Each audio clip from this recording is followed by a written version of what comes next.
El mundo fue y será una porquería, ya lo sé. En el 506 y en el 2000 también. Hola, muy buenas tardes a los seguidores y amigos de Cambalache. Hoy sábado 2 de abril, 9 de abril del año 2022. Este sábado, como los últimos sábados anteriores, estaremos los dos con Claudio Morán, opinando de lo más importante de la semana y de lo que ha pasado no solo en Chile, sino a nivel internacional. Quien no está por razones de trabajo es Arturo Storaker, panelista estable del programa. Sigue en Cabo de Horno, sigue en sus tareas laborales, pero ya el próximo sábado, Sábado Santo, como así lo festeja la Iglesia Católica, va a estar Arturo Storaker y reincorpora al programa Cambalache. Le damos un saludo una vez más desde los estudios del Pingüino Multimedia a nuestro amigo Arturo. Y le damos las gracias también a Pingüino Multimedia, la empresa periodística más grande de la región y de la Patagonia, que hace posible que lleguemos a sus hogares, a los lugares de trabajo, y en forma muy especial estamos en Puertos Natales, Porvenir y en las estancias magallánicas, donde siempre nos ven y nos escuchan. Cambalache siempre es y será un espacio de opinión política, con comentarios muy personales de quien los emite. Analizamos desde otro punto de vista lo que pasa en Magallanes y fuera de nuestra región. Nos encontramos en YouTube, nos pueden buscar en esa plataforma digital como Cambalache el Pingüino. Muy buenas tardes, don Claudio Morán. Hola, Boris. ¿Qué cuentas? ¿Cómo anda la cosa? ¿Todo bien? Bueno, en Chile 2022, como puede andar nomás. Sí, eso es cierto. Sí, pero te hago una aclaración, oye. No es una fiesta de la Iglesia Católica, fin de Semana Santo. Es una fiesta del cristianismo. Fíjate que incluso más, es una fiesta del cristianismo, pero que está determinada por el calendario judío. Claro. Porque coincide el fin de la Semana Santa con la Pascua de los judíos. Y la Pascua de los judíos marca la celebración de la liberación de Egipto. Claro. No, eso no. Claro. Es parte de la historia.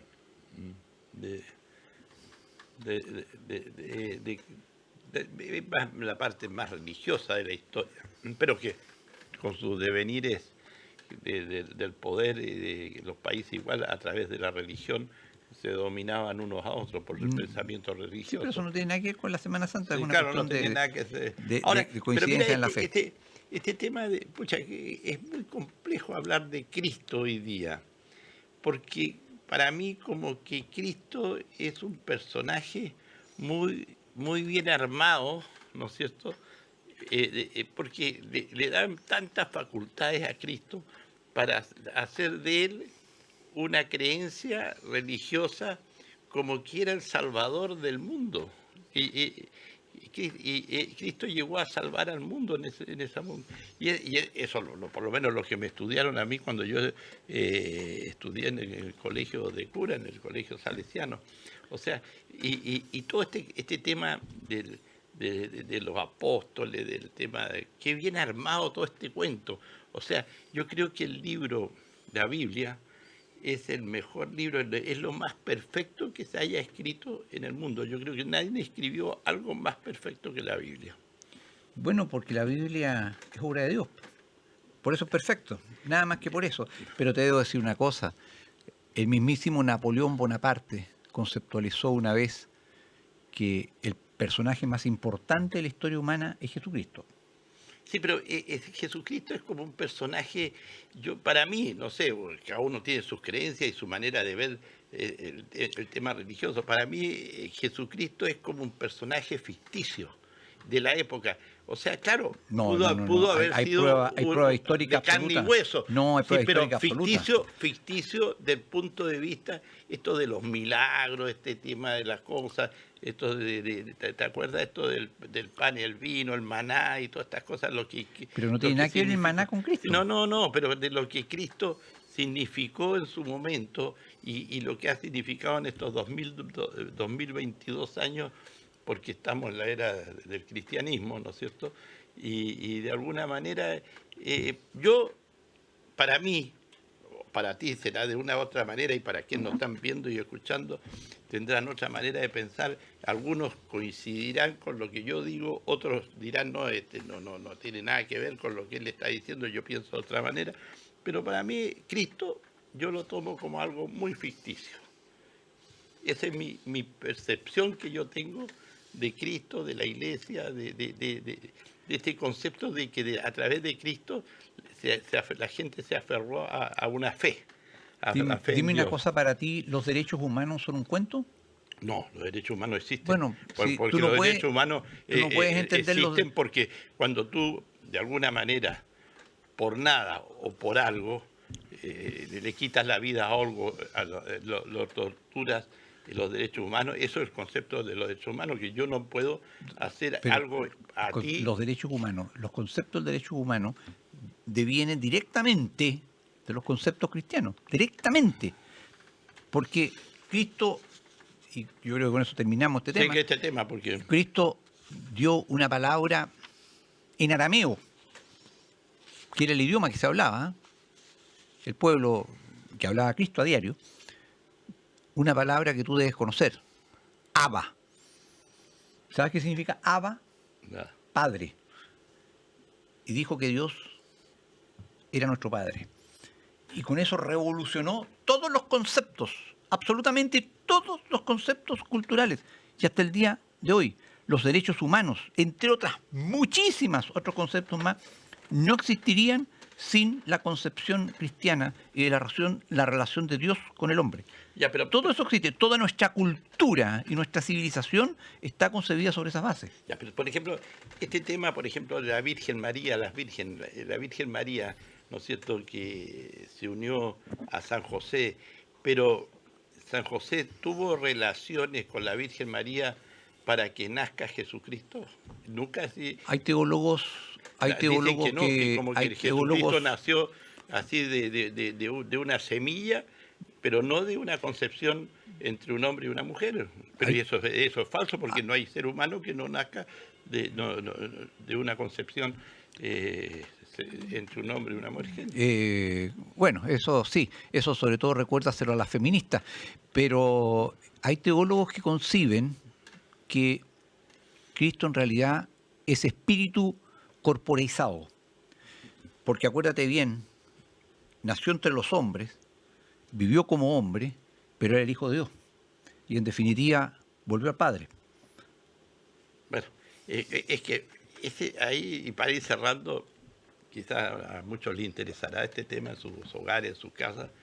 Salió de casualidad esta cosa. Hoy día no veníamos preparados para hablar sobre esto con Claudio, pero cada uno pensará dentro de la fe que tiene, ¿no es cierto?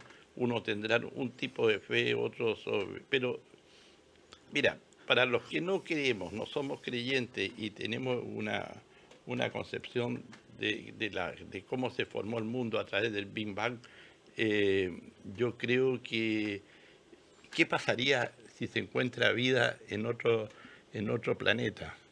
¿No? Vida así como la vida nuestra. Sería un gran Entonces, avance, sería un gran avance de la ciencia. pero como que se dirían, no, eso fue obra de ¿quién? ¿De Dios? ¿De Jesucristo? Sí, claro, Ah, porque el Big Bang no tiene explicación sino dentro del concepto de Dios creador. no, pero, es que a todos le metemos el Dios creador, es Sí. como una manera de decir... Hay un Dios esto es lo creador más fácil. y Dios Mira, salvador, que es Cristo, que forma parte del mismo Dios, el concepto de la Cuando tú te Trinidad. Pero no enfermas- solamente la fe cristiana tiene este concepto no, sí, trinitario. la- Por ejemplo, nuestros amigos hindúes, como los que viven aquí, también Sí. son trinitarios. Hay una trinidad del Claro. hinduismo.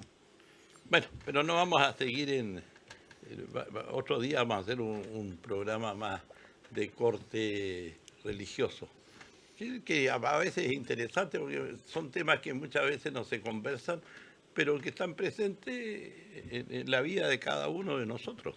¿Mm? Bueno, vámonos a otro tema más terrenal.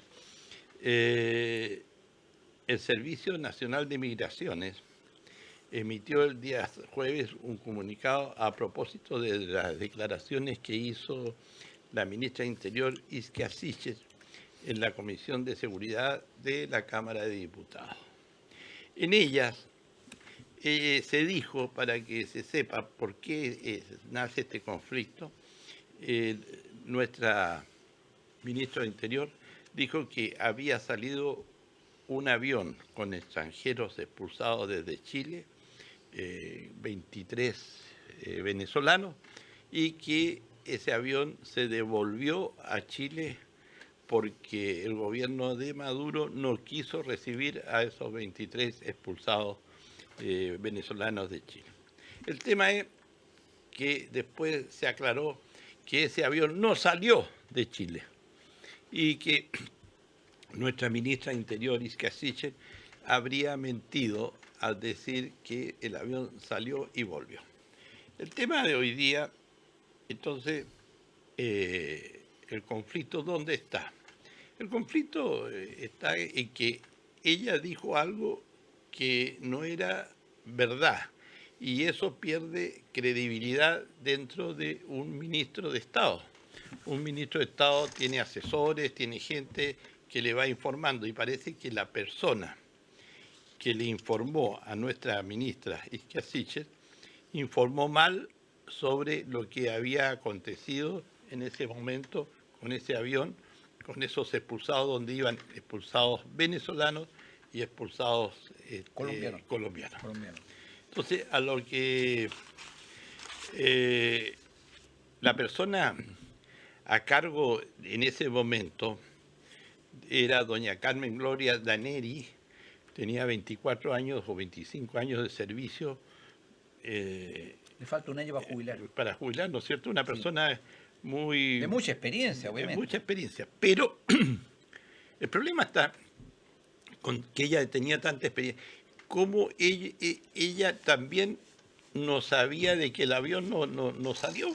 ¿Qué pasó? ¿Qué pasó con porque esos pasajeros, esos expulsados, tanto a Colombia como a Venezuela, era gente que cometió delitos en Chile y que de alguna manera se le dio una orden de expulsión. No los queremos, nosotros los chilenos, a quien que comete delitos, ¿no es cierto? Y es extranjero, de esta gente que ha venido, ojalá los expulsen a todos, porque hemos estado pidiendo eso de por años, porque si los meten presos en las cárceles, que usted sabe que cada preso hoy día mensualmente cuesta alrededor de 800.000 pesos mantenerlo en una cárcel, y con todo lo que significa tener ese preso ahí.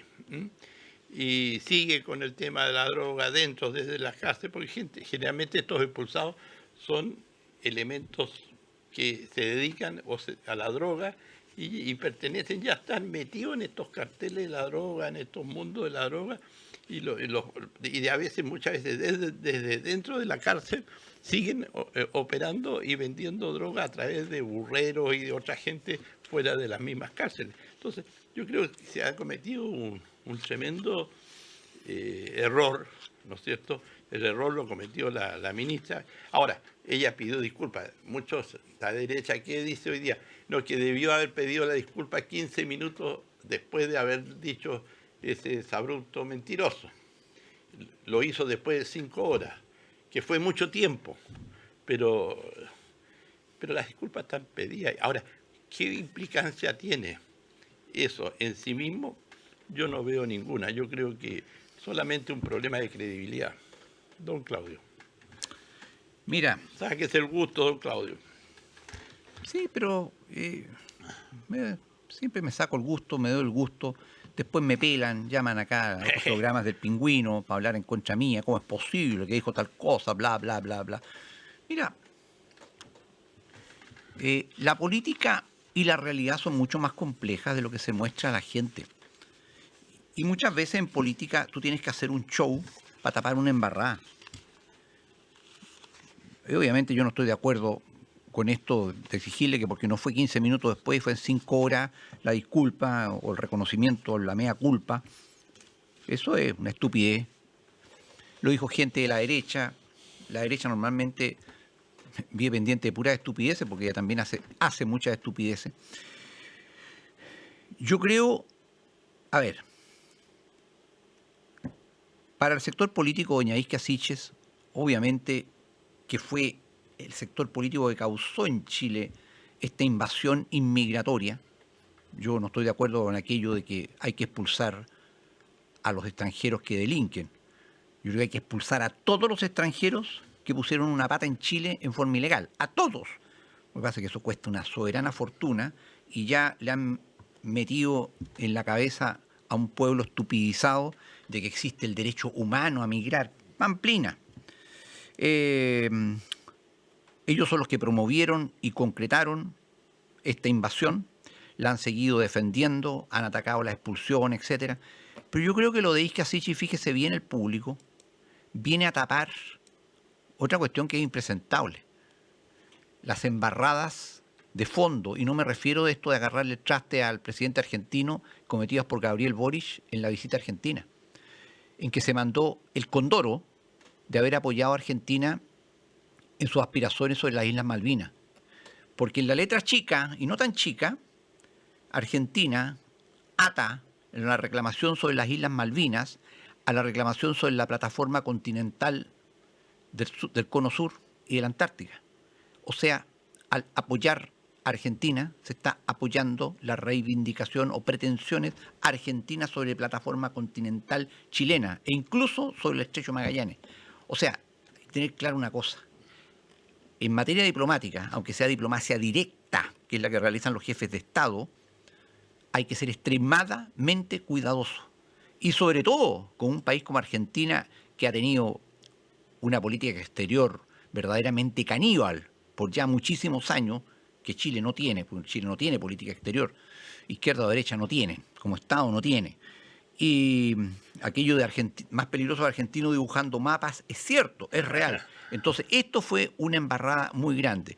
Otras embarradas más, que los videos de las conversaciones banales, estúpidas entre jefes de Estado, la ida a comer a restaurantes carísimos en Buenos Aires, usted para mí no tiene ninguna importancia. Lo importante es esto otro, que pisó el palito Boric y le dio el punto gratis al presidente argentino, que va a estos efectos es jefe de Estado de Argentina y que capitanea las pretensiones argentinas sobre toda la plataforma continental del sur de América.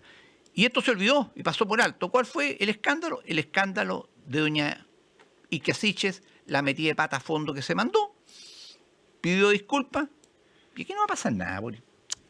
No tiene importancia esta cuestión, no tiene ninguna importancia.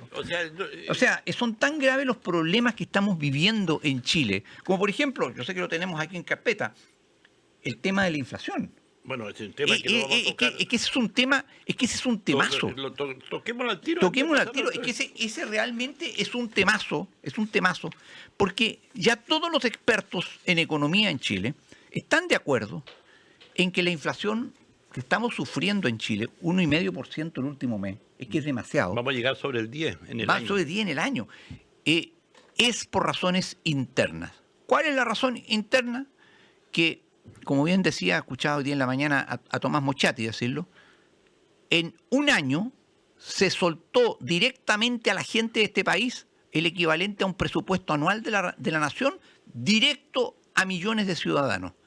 Y quedó la embarrada, porque el país no tiene esa capacidad, su economía. Claro, financieramente se podía, se hizo. Ahí están los 10% de AFP, los bonos IFE, etcétera. Pero la economía nacional no resistió esto, agravado además por factores externos. Pero en pocas palabras, se destruyó el equilibrio oferta y demanda.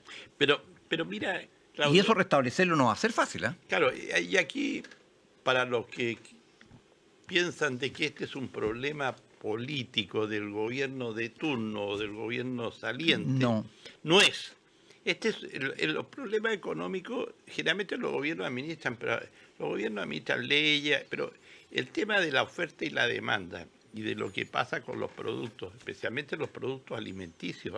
Claro, porque la gente tiene que comer todos los días. Por eso. Claro, lo único que no podemos dejar de hacer. Por ejemplo, la guerra entre Ucrania y Rusia sí que afectó en el tema, por ejemplo, del aceite y la harina en el mundo, en el mundo. Sí, pero es hace un mes atrás. Claro, pero los españoles están completamente orqueteados, digamos, grandes consumidores de aceite en España, y el precio del aceite allá. Pero de rebote, como nosotros somos un país muy dependiente, Chile es un país dependiente, no es un país autosustentable. Mira, me contaba un agricultor del norte chico de que la gente que estaba sembrando, por ejemplo, ya por decirte melones o sandías o otros productos, está cambiando a todo a sembrar trigo. Chile hoy día vuelve a sembrar trigo, porque el trigo se transforma en una necesidad tremenda para lo que se viene. Qué importante. Entonces, y eso también permite la escasez de otros productos. Por ejemplo, acuérdense lo que le voy a decir, va a haber escasez de tomates este año, porque el tomate no es... Se planta en el norte. Se planta en el norte y la gente prefiere sembrar maravilla, trigo, otras cosas, que de lo que escasea, y mejor precio y lo que escasea en el mundo. Pero vámonos, ¿qué es lo que va a significar esto desde el punto de vista como lo veo yo? Cada uno lo verá de otra manera. La unidad de fomento va a subir una barbaridad con este IPC que tenemos, porque la unidad de fomento es un medio, no es una moneda, sino es un instrumento de pago. Entonces, porque la moneda de Chile es el peso. Mira, y Chile tiene muchos instrumentos de pago. Ahí te quiero hacer un comentario, comentario que hizo un economista norteamericano que vino a Chile hace muchos años y que dijo que Chile tenía una economía corrupta. ¿Por qué corrupta la economía? Porque no se puede definir de otra forma una economía en que existen tres monedas. Sí. ¿Cómo así? Tres monedas. Para el sector financiero y contractual, UF. Para el fisco, UTM. Sí, unidad tributaria. Y para el perraje, o sea, todos los demás, el peso. El peso. Claro, porque tú al fisco no le pagas en pesos, tú le pagas en UTM. Sí. En pequeña diferencia. Claro, las multas y todo. Todo va en UTM, pues. Va todo UTM, tantas UTM y le pagan. Entonces, y todos los contratos bancarios, pero UF. Esos dos instrumentos, la UTM y la UF, van en relación al alza del costo de la vida que llamamos IPC.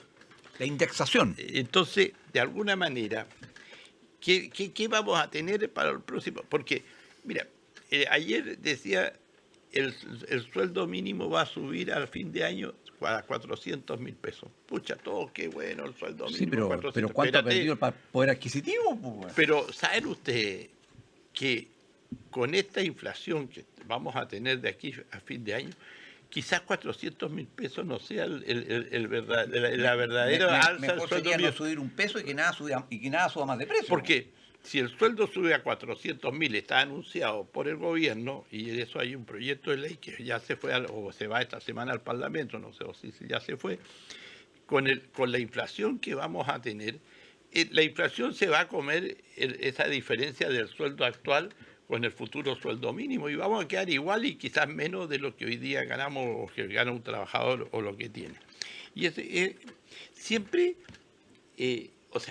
siempre quien pierde en esto, ustedes, nosotros, la gente que llamamos el pueblo, nosotros perdemos. Como lo dije recién, el perraje.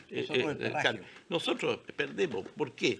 Porque nuestra capacidad de poder tener una mejor vida y de un mayor gasto se ve totalmente restringida.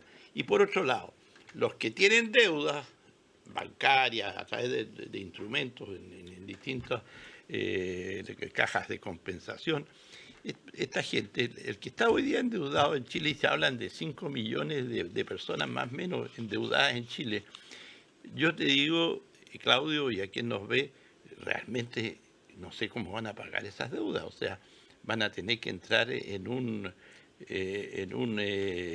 Claro, porque a eso tienes que sumarle tú el problema de que también en los últimos días el Banco Central volvió a subir la tasa rectora de interés, sí, que está altísima, un 7%, una cosa, con lo cual los créditos ya cuestan una fortuna. arriba. O sea, por favor, si usted no es una cuestión de vida o muerte, usted no se le ocurra pedir un crédito en este momento, porque hay entre la inflación, la UEF y el interés, es decir, está liquidado. Yo por eso, Boris, muchas veces he dicho que en el programa, y con Arturo me han retrucado, sin muchos argumentos, Bueno, pues eso del se mal manejo que el gobierno anterior hizo del tema de la pandemia.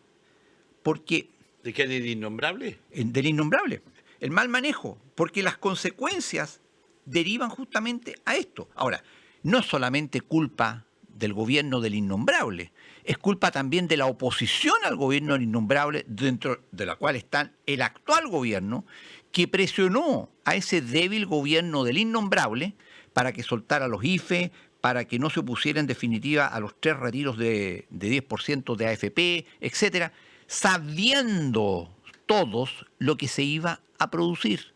Y aquí están las consecuencias. Y esto a propósito que me acuerdo de que por fin el gobierno de turno se abre a la posibilidad de ir terminando las restricciones de la pandemia y en unos días más termina Sí. el uso de mascarilla en las calles. En los hogares públicos. En las calles, lo que me parece absolutamente lógico.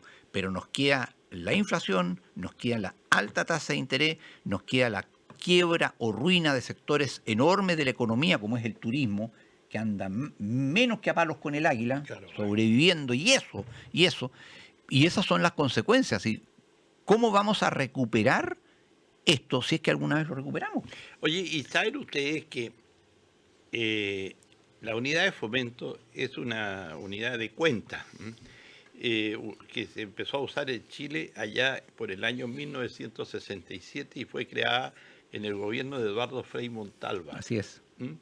Entonces, pero siempre este tipo de instrumentos, este tipo de leyes, se dice, es por un tiempo, para que cuando la economía se estabilice, cuando... Es como el impuesto a los combustibles. ¿Tú sabes claro, lo que es eso, no? era para arreglar las carreteras. Era para reconstruir el país después del terremoto del 85, Claro. imagínense. Entonces, y todavía tenemos la famosa unidad de fomento y no se ha podido hacer absolutamente nada. Yo creo que, y uno diría, ¿y por qué no se congela en un momento dado por un tiempo la unidad de fomento para que la gente tenga también un respiro, la gente que pueda, porque nadie, a ustedes acaso, yo creo que a algunos ejecutivos sí, y muy contados con los dedos de las manos, pero a ningún trabajador de la construcción o aquel que retira la basura o el que está el tarjetero o qué sé yo, le pagan en unidades de fomento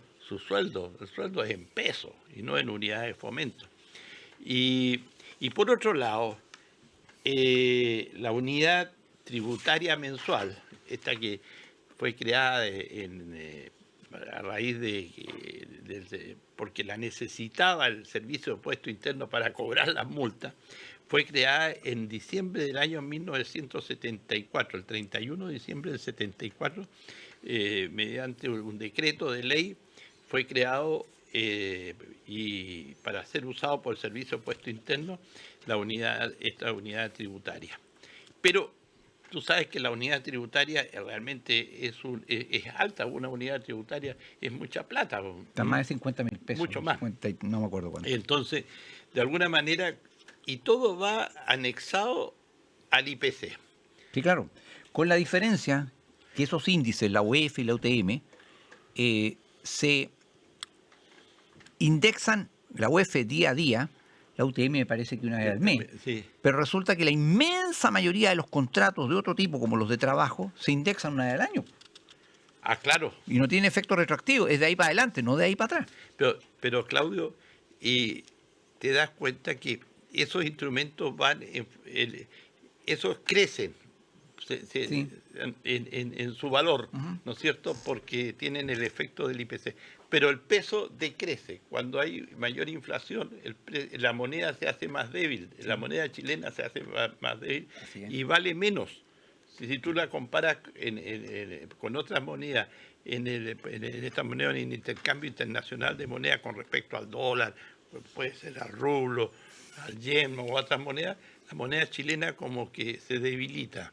Y eso hay que tenerlo presente porque lo que nosotros vivimos en Magallanes, en función también por nuestras importaciones de zona franca, muy dependemos del valor del dólar, del valor de nuestra moneda con respecto al dólar.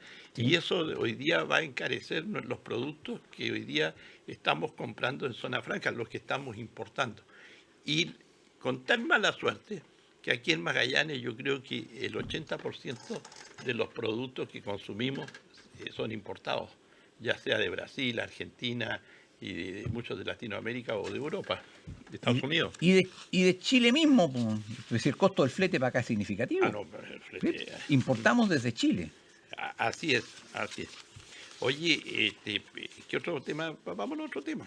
Un tema que lo tocamos en su momento acá y que quiero volver a tocarlo por lo que significa y porque queremos hacerle un llamado a las autoridades a que nos den explicaciones, no que nos den explicaciones ni a ti, a mí, sino a los magallánicos, que es muy importante que los magallánicos, a través de sus autoridades, conozcan lo que está pasando con un instrumento que es muy importante en la región, que es la ley Navarino. He tenido acá, ha llegado un informe, ha salido ya en los medios de comunicación serios, que, ¿se acuerdan ustedes que dijimos que la Fiscalía formalizó a 5 actos ejecutivos de pesca NOA una semana atrás por recibir 60.000 millones vía ley Navarino entre el año 2016 y el año 2019 a pesar de incumplir el requisito de utilizar racionalmente los recursos naturales y preservar la naturaleza? Según esto, esta empresa, entre el año 1989 y 2020, ha recibido una cantidad de subsidios por la ley Navarino alrededor de 131.564 millones de pesos. ¿Saben lo que es 131.000 millones de pesos? No los tengo. Que el Estado, el fisco chileno, con plata recaudada en los impuestos, que usted paga el IVA por el pan, el IVA por esto, y esa plata se va Un fondo común. al fondo común, a la caja fiscal, que Y se redistribuye. Claro, y se redistribuye. Y de esa redistribución le dieron a esta empresa Nova Austral, por el hecho de estar instalada en la ciudad de Porvenir, estar afecta a la ley Navarino, 131.564 millones de pesos. Les puedo decir que el presupuesto de la región anual son 84.000 millones, o sea, casi 1,5 veces el presupuesto de la región, de todo lo que se puede hacer en la región. Se lo dan a una empresa por el solo hecho de estar instalada en Tierra del Fuego, en la ciudad de Porvenir. Esto hablamos de una sola empresa. Es un tema que eso equivale entre el 38 o 34 y 38% de todo lo que el fisco de Chile le paga a las empresas que están afectas a la ley Navarino. O sea, esta cosa es como, mira, estamos desembolsando plata, Claudio, el fisco de Chile está entregando en Magallanes para que empresas se instalen en Magallanes, especialmente en lugares apartados como Tierra del Fuego, en el caso de Porvenir, como el caso de Cabo de Hornos, la ciudad en Puerto William. Entonces, esto para mí es como botar la plata, porque los resultados de esa plata que el fisco entrega, que en algún momento se dijo, mire, le vamos a dar plata a las empresas para que nos ayuden a poblar, a desarrollar como polo, ya sea pesquero en este caso, o polo industrial, en el caso de Porvenir, Tierra del Fuego, o en el caso de Cabo de Horno, pero al pasar de los años nos encontramos que no hay tal desarrollo con esa plata. Yo no veo que ese territorio nuestro, de alguna manera, sea más de lo que fue hace 20 años atrás. Quizás hay un poquito más de pavimentación, pero eso no tiene nada que ver con el tema de la ley Navarino. O sea, como que estamos remando para atrás. Lo que pasa, Boris, es lo siguiente, que esto hay que verlo en un punto de vista macro, no específico, no focalizarlo solamente en este caso, ni en el caso incluso de la ley Navarino en sí, en su conjunto.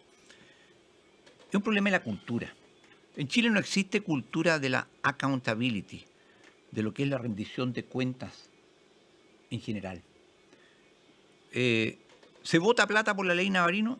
Estamos clarísimos, tienes razón. Pero se vota plata en tanta cosa.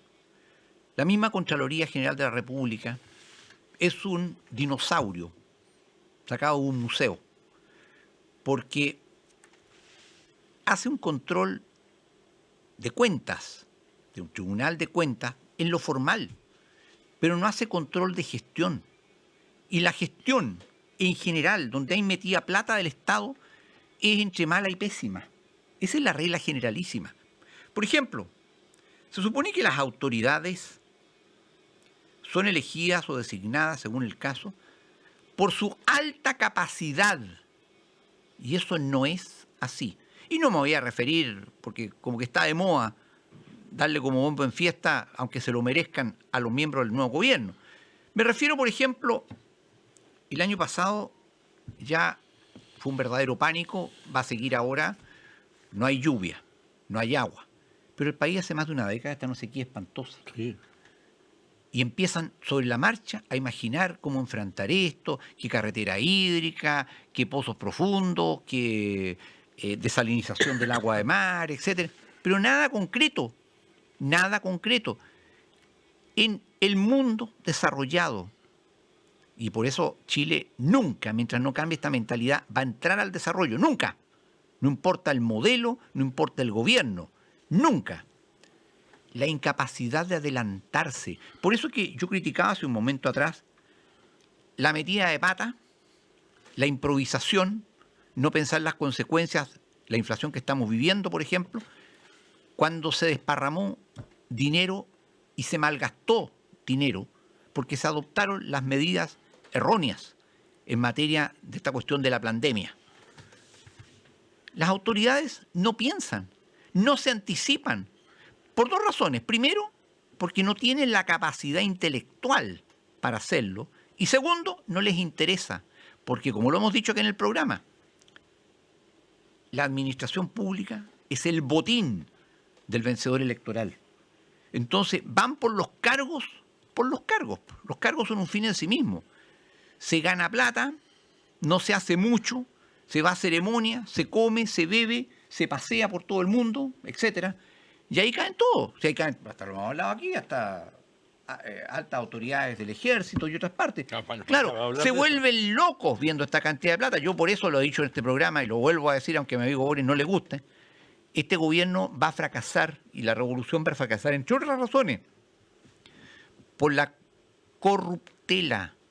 Cuando tú colocas a una persona que nunca ha tenido nada o ha vivido con sueldos miserables a ganar millones, le cambias la vida. Y no para bien, realmente no se lo cambias para bien. Entonces, la tentación del dinero es muy grande. Desgraciadamente es un problema de todo el país. No seamos hipócritas tirando piedras solo por el tema de la ley Navarino. Está bien, está toda la razón, pero por todas partes. Tú cada vez que nombras en un cargo, en un Ceremi, por ejemplo, sin dar nombre, a un inepto, estás botando plata. Porque le estás regalando plata al inepto, y plata fiscal. Fiscal. ¿Y cuántos cientos o miles de funcionarios en este país están en cargos que no les corresponde? Están metiendo, si no las manos, por lo menos los pies o las posaderas, porque ahí pues son capaces de estar años cobrando sueldos sin hacer nada. Y por eso que los problemas en Chile nunca se solucionan. Pero Claudio, nosotros hemos instalado de que los funcionarios públicos son empleados de todos nosotros. Así es. Y eso hay que tenerlo en claro. Yo te digo, el gobernador o la delegada presidencial, los seremios, póngale cualquier funcionario público, es empleado suyo. De los contribuyentes. De los contribuyentes, porque al ser empleado, ¿y por qué lo defino así? Porque él vive, el Estado de Chile, el fisco de Chile le paga un sueldo por un trabajo que él tiene que hacer, y ese trabajo se lo tiene que hacer al conjunto del Estado. Y cada uno de nosotros somos parte de ese Estado. El mismo funcionario público es parte de ese Estado, pero él se le da la posibilidad, la oportunidad de trabajar para el Estado. Y él tiene que hacer bien su pega. Entonces, pero hay de distintos rangos de funcionarios públicos, unos que son de carrera, que llamamos, otros que son funcionarios públicos ocasionales, ¿no es cierto?, por el gobierno político de turno, y otros que están a honorario. Cuando en la planta de funcionarios de carrera, funcionarios que por ley tienen que estar dentro de la administración pública, una cantidad por departamento, por ministerio, y no alcanzan para poder llevar a cabo su cometido, su trabajo, entonces se contratan a honorarios funcionarios, gente como funcionarios públicos. Entonces, ese es, digamos, más o menos en forma sucinta cómo se redistribuye la función pública en un país, en una localidad, en una región. Pero a lo que yo quiero ir, y para ir cerrando el tema, por ejemplo, cuando hay instrumentos como el caso de la ley Navarino, como el caso de la ley de zona franca, donde el Estado, el Fisco de Chile, recibe por parte de la empresa privada, ¿no es cierto?, por un lado recibe ingresos y por otro lado entrega egresos a la empresa, nosotros los chilenos, todos ustedes, nosotros, todos los que estamos viendo este programa, necesitamos saber cómo está la balanza de lo que se entrega y lo que se recibe. Ustedes saben, por ejemplo, cuánta plata le entrega el casino Dreams a la municipalidad y al gobierno regional. ¿Y qué se hace con esa plata? ¿En qué se utiliza esa plata? ¿Dónde va esa plata? Porque son varios millones de pesos mensuales o anuales que se entregan. Usted sabe, a todas las empresas que hay y están afectas a la ley Navarino, el Fisco de Chile, con la firma del intendente, al del anterior intendente, porque el intendente era el que ponía la firma para el chequecito que le pasaba. Ahora el delegado. Ahora debe ser el delegado o la delegada, ¿no es cierto?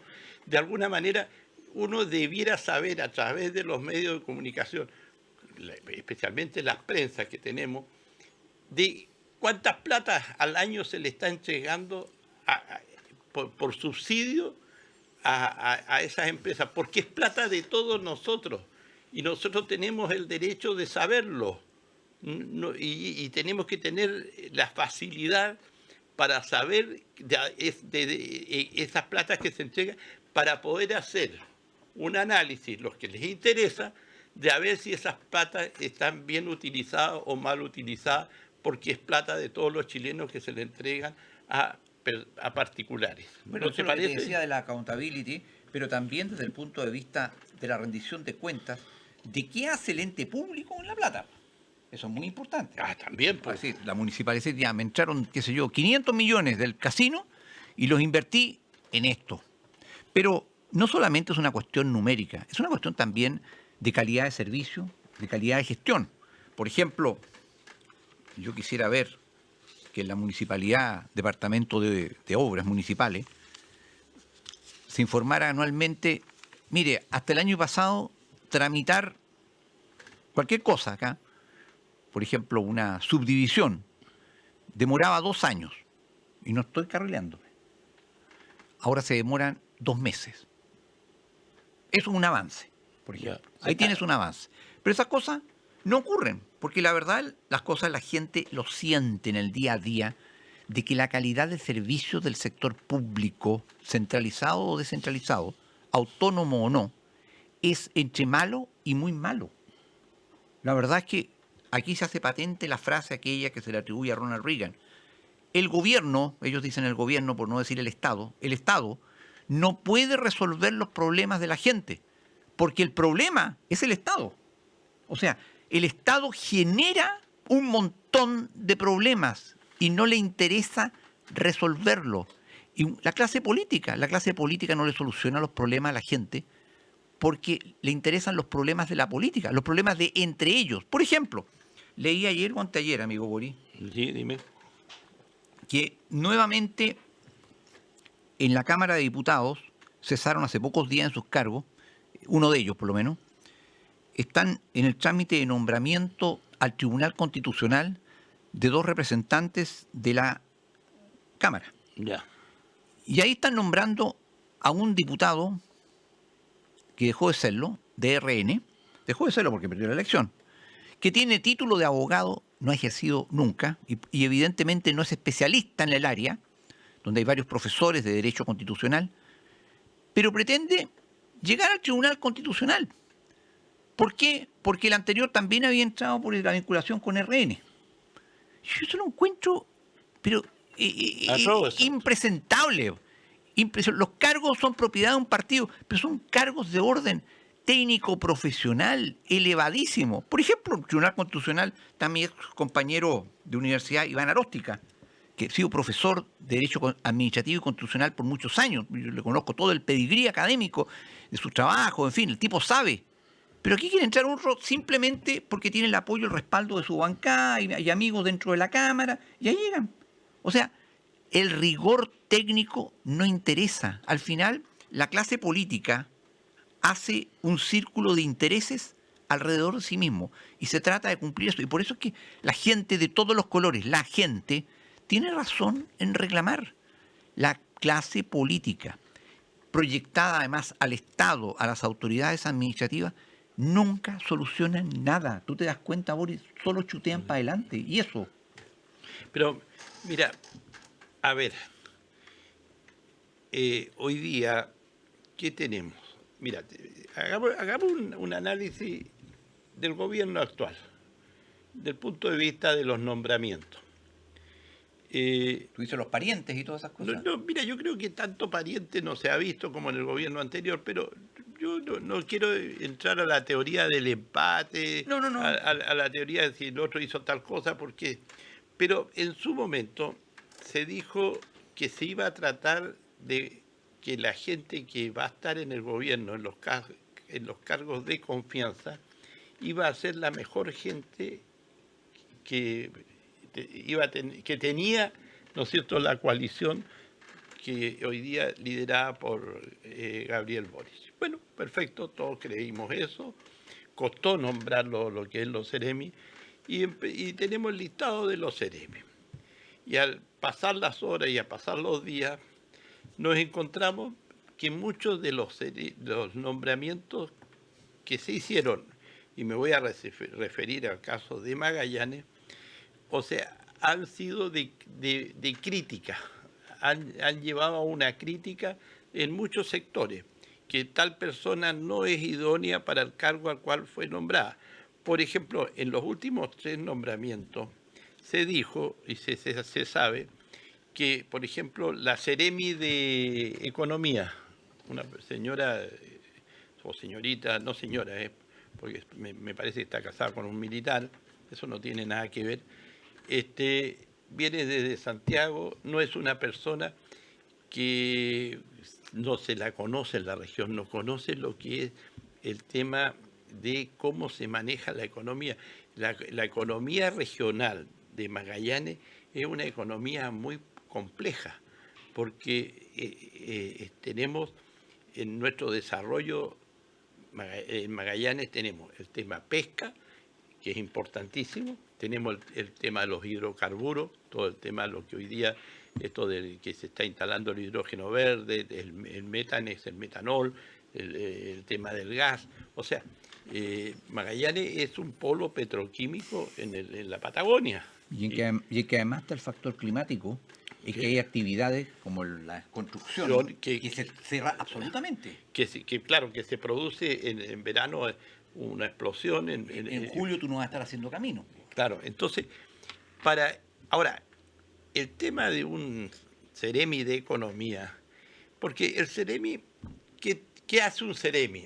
Uno dice, no, es el buzón del ministro, lo que manda el ministro, el Ceremi tiene que implementarlo, pero en los tiempos actuales, yo soy partidario, yo creo que muchos que me siguen son partidarios que un Ceremi es una persona que tiene que proyectar, tiene que pensar la región dentro de su área de trabajo, o sea, en lo que se refiere, por ejemplo, a economía, decir, mira, vamos por este lado, aquí el sector pesquero tiene estos problemas. Tiene que ser líder de opinión en su área.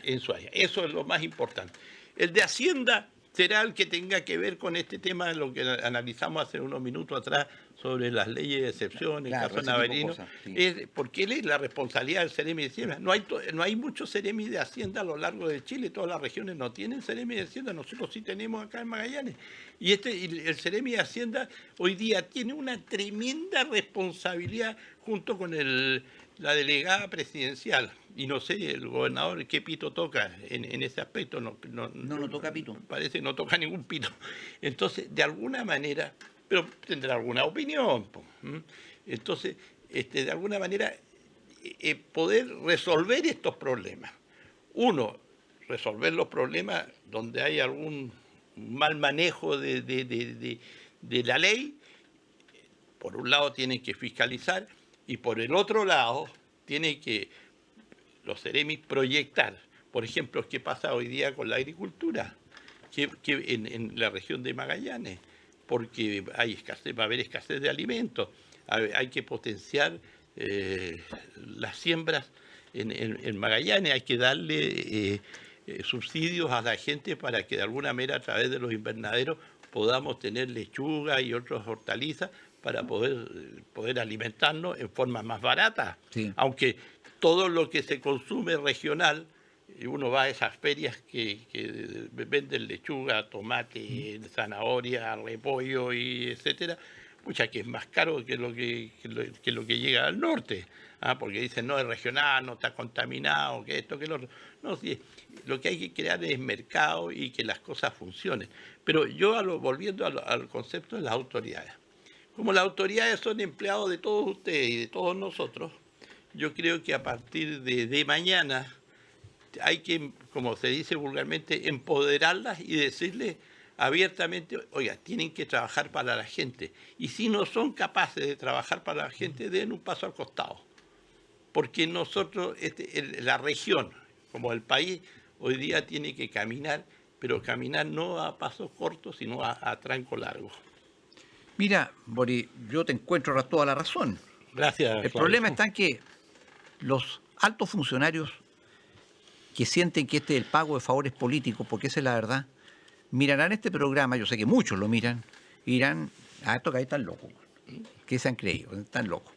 El problema está en que en Chile le llora desde hace muchos años una reforma al sistema de administración del Estado, que dice mucha relación con un regionalismo político-administrativo efectivo, pero también en general nosotros seguimos con un esquema funcionario del Estatuto Administrativo original de 1960. Esencialmente, tenemos una casta burocrática, por así decirlo, intocable. Ahí se dan también las situaciones de excepción. Por ejemplo, así como hay 3 monedas circulando en Chile, que esa es la verdad,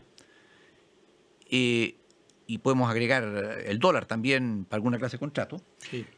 También en materia de contratación laboral existen varios sistemas. Por ejemplo, todos los trabajadores de este país debieran estar sujetos, por ejemplo, al Código de Trabajo. Un único sistema. Me gustaba mucho esto que quiso adelantar el exministro de Hacienda, Briones, el tema del presupuesto base cero, pero yo también haría un sistema de contratación en base a este presupuesto base cero, también base cero, tales y cuales cargos, o todos los cargos tienen que justificarse.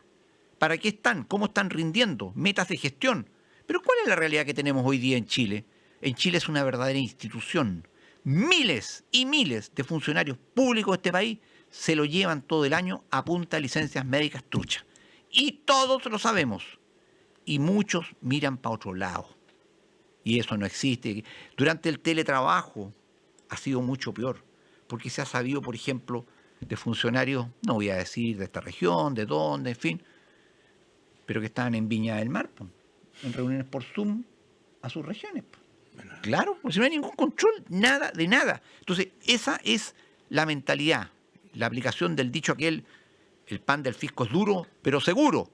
Y ya no es tan duro. Si el Estado de Chile paga muy buenos sueldos, en promedio superiores al sector privado por trabajos similares. Pero la productividad es muy baja. La cuestión es quién le pone el cascabel al gato, porque desde el año 90 del regreso a la democracia hasta ahora, por lo menos ha crecido el aparataje del Estado 7 veces. Tenemos trabajadores del sector público de planta, de contrata y a honorarios. Los honorarios son una aplicación que permitió y abrió la puerta Contraloría hace muchos años, que es ilegal, te lo digo claramente, es ilegalidad, es una ilegalidad aprobada por Contraloría, porque los honorarios están establecidos en la ley únicamente para cierta clase de profesionales liberales, nada más, no para personas que cumplen una jornada todos los días y que realmente tienen un contrato de trabajo, y se ha ido legislando con parches sobre eso, en fin, pero es un sistema que ya no aguanta más. Todas las personas de este país deberían tener un solo tipo de contrato y todas las personas deberían ser evaluadas y rendir cuentas y ser productivas, etcétera, etcétera. Con mayor razón si trabajan para el Estado, porque se supone que el Estado es una creación del hombre, de la nación, para los efectos, entre otras cosas, de resolver y administrar sus problemas, administrarlos y resolverlos. Tienen mucha mayor responsabilidad. Pero desgraciadamente en este país, pues, amigo Boris, rige ese concepto de que la propiedad pública y las cosas públicas, y eso es el Estado, no somos todos, o no son de todos, son de nadie. Bien. Son de nadie. Y ese es un error. Gravísimo. Con mayor razón, si yo estoy manejando plata ajena, no la mía, tengo que ser muy responsable. ¿Por qué?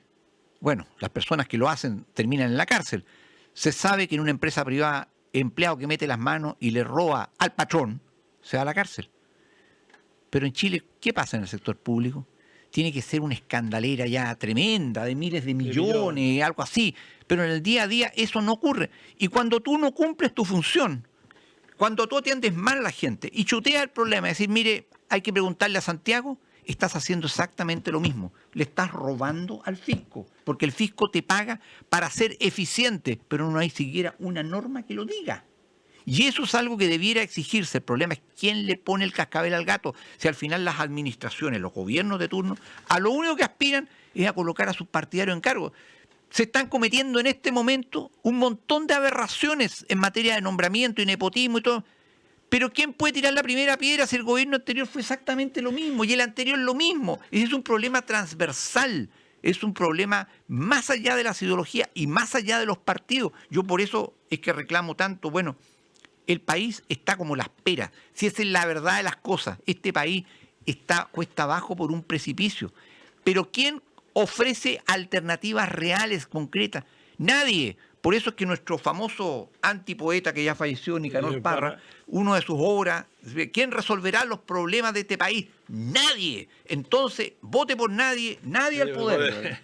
Pero mira, lo que tú dices es cierto, porque si nosotros miramos lo que está pasando en el mundo de la salud, en la actividad de la salud con respecto a las listas de espera, a las operaciones, tú sabes que en los hospitales públicos se operan solamente en la mañana. En la mañana la gente puede ir a los pabellones, están disponibles para la actividad pagada por FONASA pública. En la tarde lo usan en forma particular.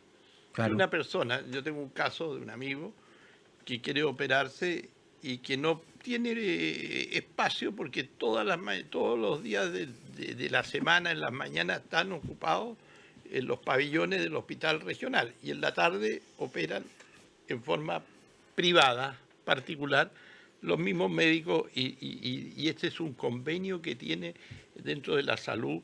Ya, pero es por tradición, esto viene así, porque era una manera para que los médicos no se vayan al 100% a la actividad privada y también trabajen en la actividad pública. Por otro lado, los médicos les interesa la actividad pública porque igual ganan bastante plata. Aquí no pagan mal, no pagan bien. No pagan mal, pagan bien y también les sirve como expertise, para poder trabajar y tener más conocimiento sobre el tema de cómo operar y el tema de las enfermedades. Entonces, pero esto ya es una tradición en Chile. Esto no viene no está ni en este gobierno, ni en el anterior, ni en el anterior, ni en el anterior. Esto viene por décadas.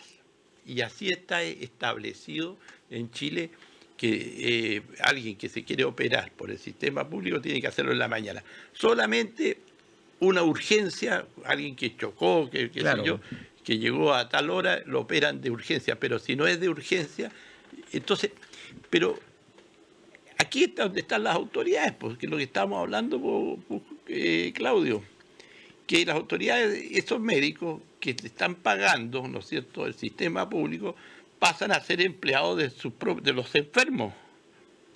Sí. Porque es al revés la cosa.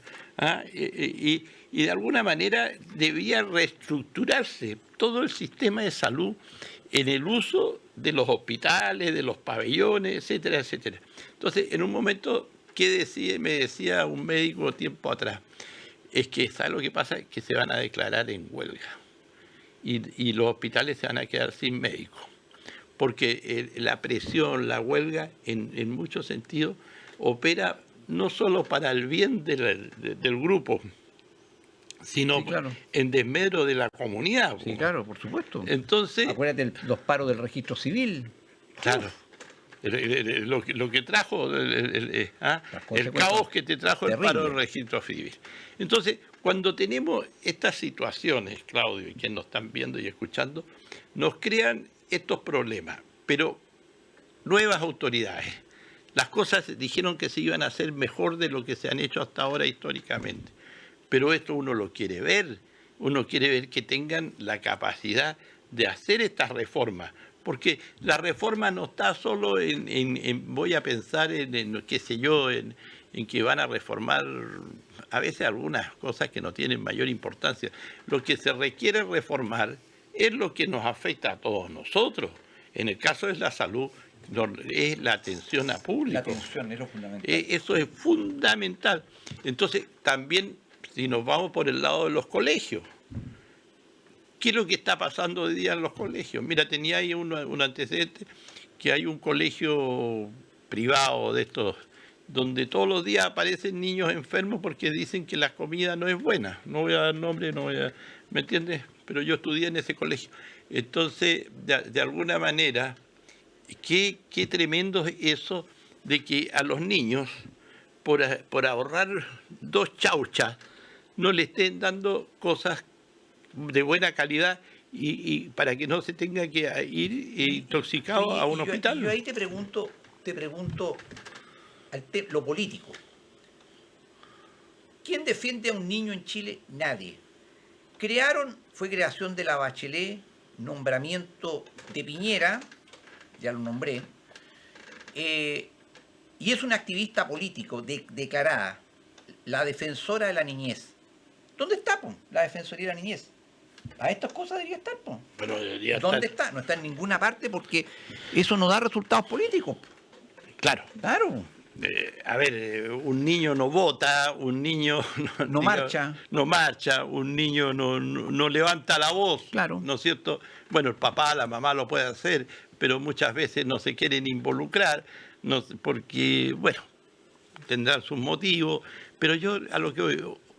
Ahora, por otro lado, también hay gente que actúa con mucha prepotencia, en forma grosera, no analiza el sistema, porque a mí me consta, y conversaba con un director de colegio tiempo atrás, de que de repente habían padres, papá o mamá, que si al niño no le ponían un 7 o un 6 y le ponían un 4, casi agarraban al profesor y al director de la escuela de las mechas. O sea, ¿usted cómo puede evaluar a mi hijo con un 4 cuando yo sé que mi hijo merece un 6? Le mostraban la prueba y la prueba era qué sé yo, era cualquier cantidad era pura lecera nomás.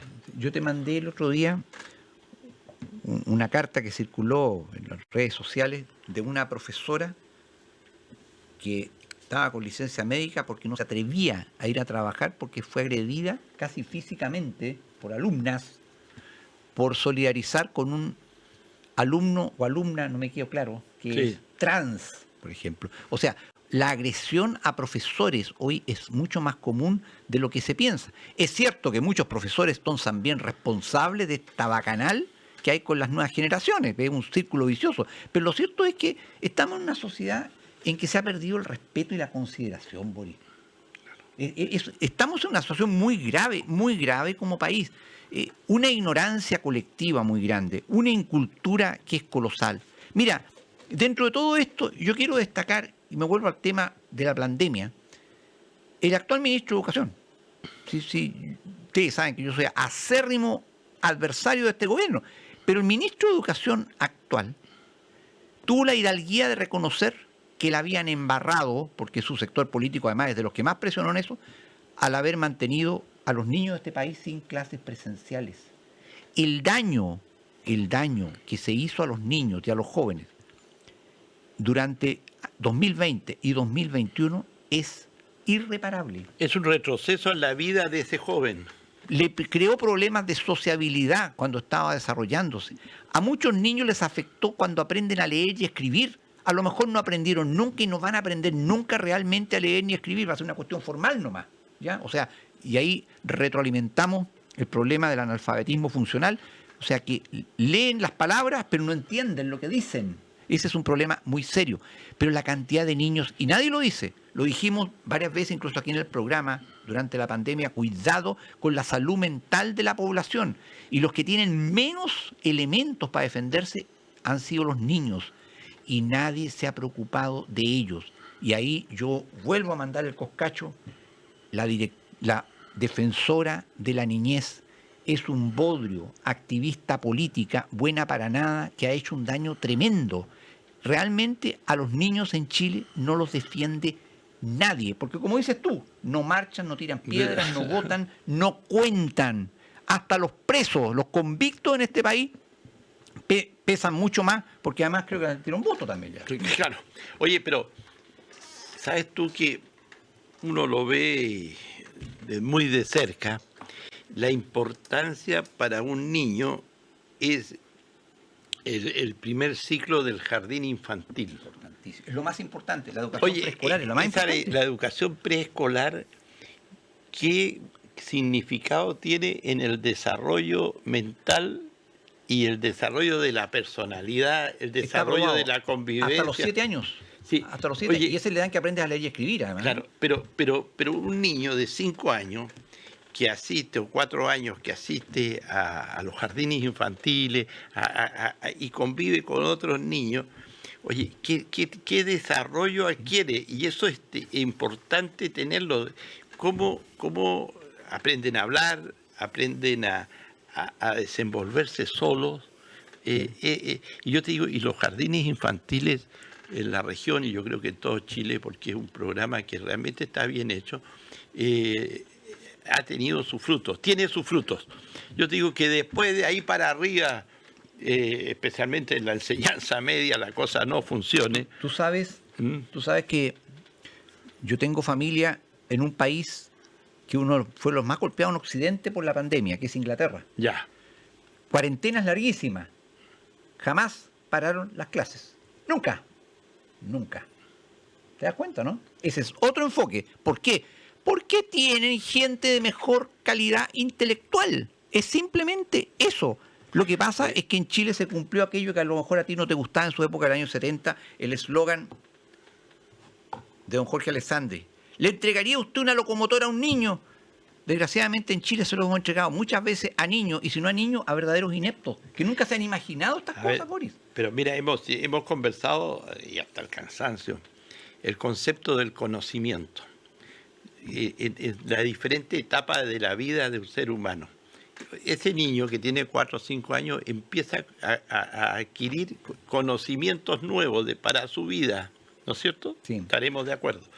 Pero cuando tú, a través de esto de que no seguir el ritmo de las clases, de estar en un aula, de tener al frente un profesor, el conocimiento como que baja. Por supuesto. Porque no lo incentivas tampoco. Claro. Esta cosa que clases a través de online, como decían, a través, yo te digo, más que era jugar en la casa con el computador, con otros amigos, pero no había, tú no controlabas el conocimiento que tú le entregabas a esos niños, a esas niñas que están en el inicio de la vida. Y eso qué importante es tenerlo presente. Porque, mira, yo creo que un país se desarrolla cuando desarrolla su conocimiento. Un país no se desarrolla por la plata que tiene, sino se desarrolla por el conocimiento Pero que si puede mira obtener. tú los mejores ejemplos. Japón y Alemania quedaron arrasados, Japón hasta con bombas atómicas en la Segunda Guerra Mundial. Antes de 20 años eran potencias mundiales nuevamente. Sí. ¿Por qué? Por la gente. Lo que pasa es que en Chile no se invierte realmente en la gente, en las personas. Y hay en todas las sociedades un efecto de demostración. Cuando la gente mira hacia arriba en la pirámide social administrativa y ve a gente que no tiene las capacidades que deberían tener, que no son un ejemplo en el cual se puedan reflejar, todo se distorsiona hacia abajo. Todo funciona mal, po. O sea, es mucha la responsabilidad. Y por eso es que nuestra sociedad es tan volátil y tan desconfiada y desconfiable, porque no tiene puntos de referencia. Si hay una mala opinión del presidente de la República para abajo, si no se ven personeros idóneos, personeros probos, capaces, que trasunten esta capacidad, este conocimiento, ¿qué queda para el resto? Al final, una sociedad plana, chata y hundiéndose nada. Nada más. Oye, para los últimos minutos que nos quedan, toquemos el tema de la guerra entre Rusia y Ucrania. ¿Sabes tú que lo que es, a ver, no sé cómo definirlo, los medios de comunicación nacionales, cómo le han bajado el perfil al conflicto bélico entre Rusia y Ucrania? Los primeros días estábamos las 24 horas con noticias, comentarios, etcétera. Y hoy día es una guerra más, pero con las implicancias que está teniendo, porque nosotros estamos muy mal informados en Chile de lo que está pasando en Ucrania y cómo se está llevando este conflicto y las consecuencias que va a traer este conflicto. O sea, se desató una guerra fría tremenda hoy día en el planeta. Entonces, ¿cómo estamos nosotros? ¿Cómo vamos, decía alguien en Chile, en esta guerra fría? Hasta aquí vamos bien, dijo el pavo en la puerta del horno. Claro. Entonces, de alguna manera, qué mal informados estamos a través de los medios nacionales, de los medios de comunicación que nos tienen que informar. O sea, uno para conocer de lo que está pasando en este conflicto que realmente es penoso, ¿no es cierto? Pero es un conflicto que al final económico, que nos lleva y que nos tiene con consecuencias muy graves. Entonces, pero se ha bajado el perfil. Y un tema que iba a durar 3, 4 días, ya llevamos 5 semanas de guerra, con una cantidad de muertos, de gente mutilada, muertos en las calles, destrucciones de ciudades, que es una cosa que realmente, oye, uno puede decir, es como más que pena, o sea, da para llorar ver ciudades que uno las veía a través de YouTube, ciudades preciosas de Ucrania, todas con lindas flores, con edificios pero preciosos, y tú después ves al otro lado la misma ciudad totalmente destruida, bombardeada, con cadáveres en las calles. Oye, qué cosa más, que realmente es algo inhumano. Mira, Boris, lo que pasa es que siempre hemos dicho que los medios son de desinformación, no de información. Sí.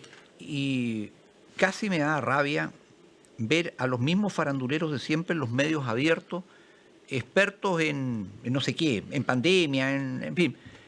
De repente se transformaron en expertos en guerra y hablaban sobre Rusia, Ucrania, bla, bla, bla, bla, bla, bla, durante muchos días, los primeros días, sin comunicar nada. La verdad, toda guerra tiene una motivación económica. Sí, todas. El planeta está viviendo la Tercera Guerra Mundial y esto empezó hace mucho antes. La pandemia, y acuérdense que la historia sí lo va a consignar, fue uno de los actos o batallas de esta Tercera Guerra Mundial, que es distinta a la Segunda Guerra Mundial y a la Primera Guerra Mundial. Ustedes dicen, es que esta es la primera vez que Europa, después de la Segunda Guerra, tiene una guerra, cualquiera sea el tamaño. Mentira. Y la guerra de los Balcanes tremenda. fue mucho peor. Y con partícipes, como Croacia, como Serbia, como Sarajevo, Bosnia, que tuvieron una importancia muy grande en la Segunda y en la Primera Guerra Mundial. O sea, es falso. Lo que pasa es que Ucrania es el pato de la boda. Esto es una guerra entre sectores económicos del planeta, entre Estados Unidos y Europa Occidental versus Rusia con China. Así es. Así es. Entonces, esto está recién empezando. Tengo entendido que ya hay países que le han aceptado a Rusia pagarle en oro o en rublos, lo cual va a empezar a venir a votar el dólar americano, que por tratado internacional, los tratados de Bretton Woods, desde el año 44 es la divisa internacional, pero la divisa internacional hoy día muchos consideran que no vale nada, porque es producto de una emisión inorgánica hasta el infinito que puede hacer Estados Unidos.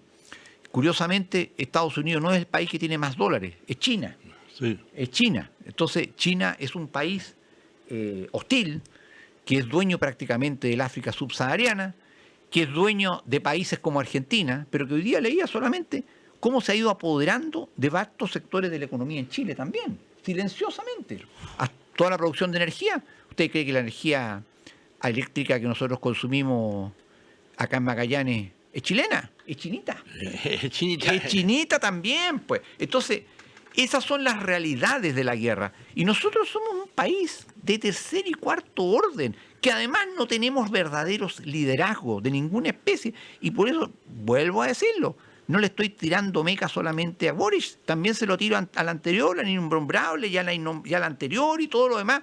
Falta de liderazgo, porque en vez de tener a los mejores elementos de nuestra sociedad en todos los niveles, nacional, regional, comunales, al frente, tenemos a papas natas, tenemos a aprovechados, tenemos a suertudos, por último, que llegaron ahí, pero no tenemos a gente con la capacidad de tomar la bandera y decir, yo guío a esta comunidad, yo guío a esta nación hacia una mejor situación. No, ahí están profitando, aprovechando el cargo, y abajo que las cosas se solucionen solas o no se solucionen. Al final, la política de don Ramón Barros Luco, 9 de cada 10 problemas se soluciona solo.